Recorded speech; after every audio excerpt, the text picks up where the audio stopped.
This is Sam. This is Jason. And this is Fight Study.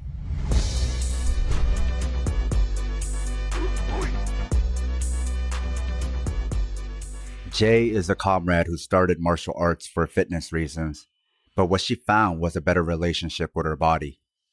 With her permission, here are excerpts from a message she sent us. Quote, "Part of the martial arts experience, especially for me as a woman, is how it changes your body image. Women often carry a sense that they are objects, that their bodies are sources of power only insofar as they can attract a man or generate attention. Our bodies are constantly critiqued by others, but also by our internal self-critics. For decades, I scrutinized my body, hated my body, but was attached to it against my will.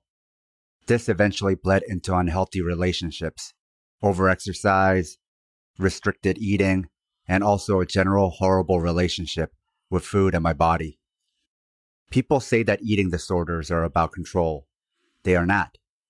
Those with disordered eating feel out of control. I hated the loss of control, feeling driven by and terrified of food, of myself. I was a loathsome object. Then I started martial arts. It moves me to tears. Suddenly, my body was a powerhouse of defense and strength. It had utility. It was fascinating and deep. My body was capable of things I had never considered or explored. These experiences started the first month. I was strong. The gender-neutralizing nature of the uniform emphasized the experience. In my uniform, my body was for fighting, for power, for using, for moving.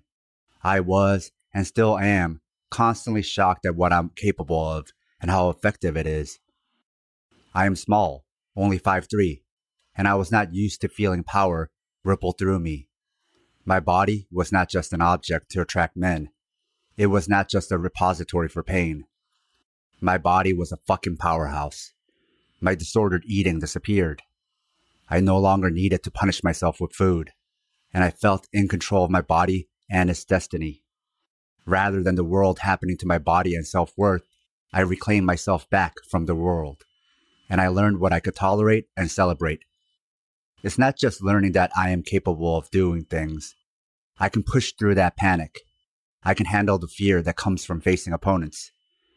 When I learned how strong I am, I fell in love with my body, and I am full of pride now. Not to show it off, but to use it for me, because it is fascinating and fun. What a simple and beautiful experience, almost childlike. I now attempt to serve my body well. Our relationship is healthy and warm now. Food no longer scares me. I'm not ashamed of my body. Hard to articulate is the gender identity shift. It feels deep inside me. One of the powerful things I did to mark this change and my commitment to martial arts was to cut my hair very short. I had long hair for most of my life. Very long.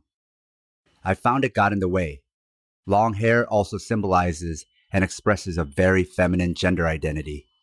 I feel less feminine than I used to. I wanted to let go of a part of myself that felt objectified by me, that brought out vanity, that symbolized surrender to a culture dangerous to women.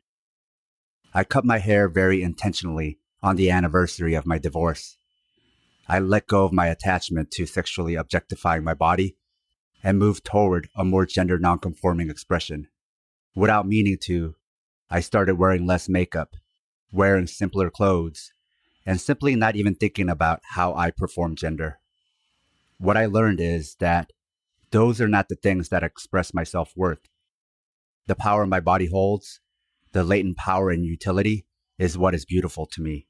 Every time I look in the mirror, I am reminded of my commitment to this art and to my warm and loving relationship with my body. My body is reclaimed by me, on my own terms. And this is all thanks to martial arts." End quote.